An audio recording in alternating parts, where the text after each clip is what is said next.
Tu amor inagotable es, tu bondad me persigue, te persigo. En tu mesa me diste un lugar, me recibes en casa para siempre. Bendecimos la vida de cada uno de nuestros oyentes y le damos la bienvenida a su devocional Despierta con Jesús. Tu amor inagotable es, tu bondad me persigue, te persigo. ¿Quién les habla en el día de hoy? Loida Flores. El tema, inagotable amor, basado en la primera carta de Pablo a Timoteo, capítulo 1, versículos del 12 al 17. Versículo 12 dice: Doy gracias al que me fortaleció, a Cristo Jesús nuestro Señor, porque me tuvo por fiel, poniéndome en el ministerio. A Pablo se le confió la misión de extender el Evangelio de Dios, y él estaba sumamente agradecido con Dios porque sabía que no era por sus capacidades intelectuales ni por sus fuerzas humanas, al contrario, aquí en estos versículos reconoce que esa fuerza provenía de Jesucristo. Así que el llamado a tu vida no viene por parte de un hombre ni de tus muchas o pocas capacidades, viene de parte de Dios. Y sigue diciendo, porque me tuvo por fiel, poniéndome en el ministerio. Pablo se fortaleció en Jesús para ejercer ese ministerio y lo hizo de una manera muy fiel, lo cual nos enseña que la fidelidad sí es una cualidad que Dios usará de nuestras vidas para hacer su obra.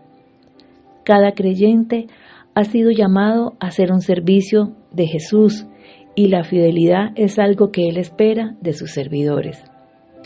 Tú no tienes que ser inteligente para ser fiel, no tienes que ser talentoso o dotado.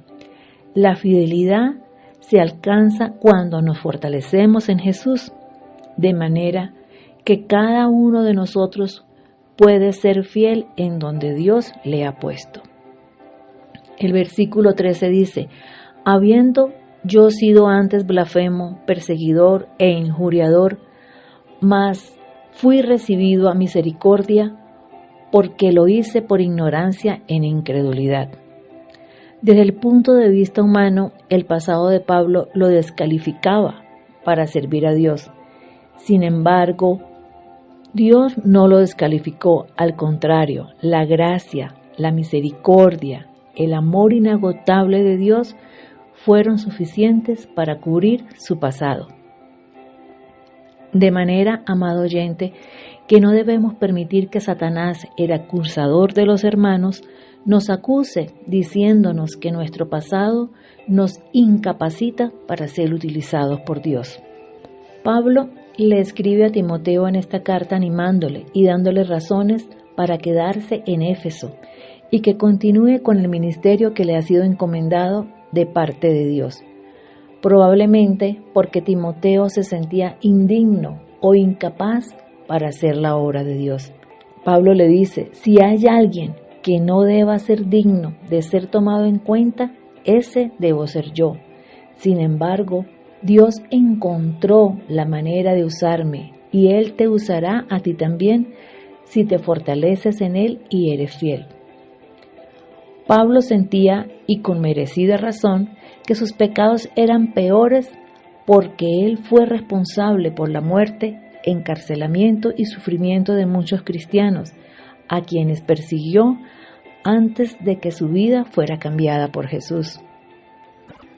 Aunque la ignorancia y la incredulidad no es excusa, ni nos hace menos culpables al pecar, sí es un motivo para que la misericordia de Dios nos alcance.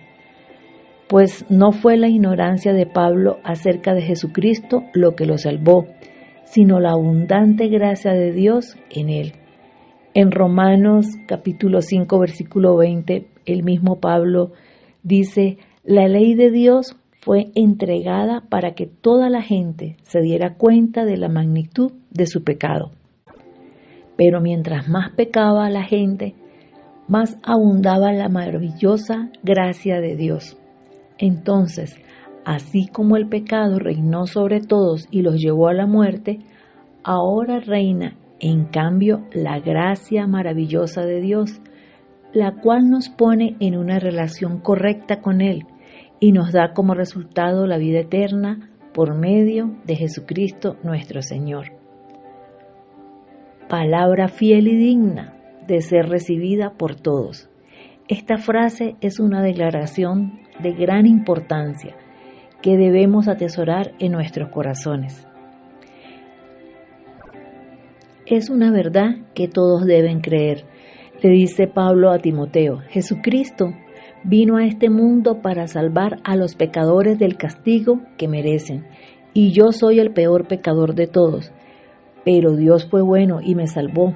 Así demostró la gran paciencia que Jesucristo tuvo conmigo. Lo hizo para que otros sigan mi ejemplo y confíen en Jesucristo para tener vida eterna. Desde que Jesús vino al mundo a salvar a los pecadores, este es el primer requisito necesario para ser un hijo de Dios: ser un pecador. Los pecadores no son descalificados para venir a Dios, porque Jesús vino a salvarlos. Así que cuanto más una persona siente el peso de sus pecados, con más valentía debe dirigirse a Cristo, confiando en lo que aquí nos enseña esta palabra, que Él vino a traer salvación no a los justos, sino a los pecadores.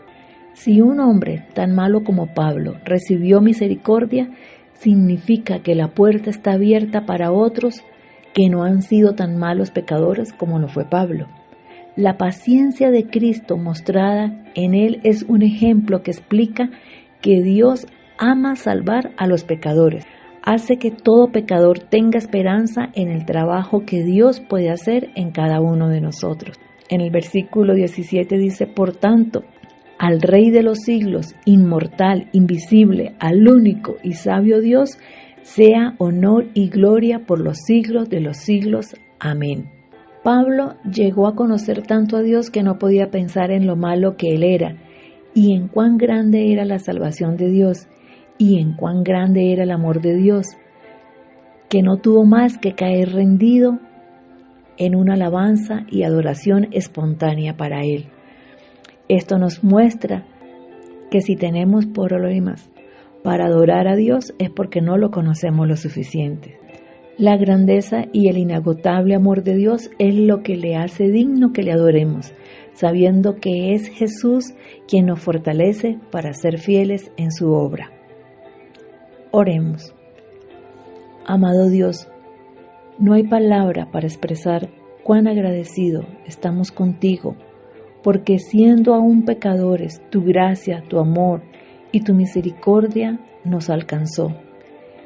Nos has llamado para extender tu reino y proclamar las buenas de salvación a otros. Despiértame, Dios mío, y sácame de este adormecimiento. Fortaléceme, Jesús, y ayúdame a ser fiel a este llamado.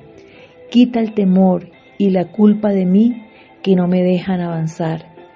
Espíritu Santo, enciende tu fuego en mí. Te lo pido en el nombre poderoso de Jesús. Amén. Tu amor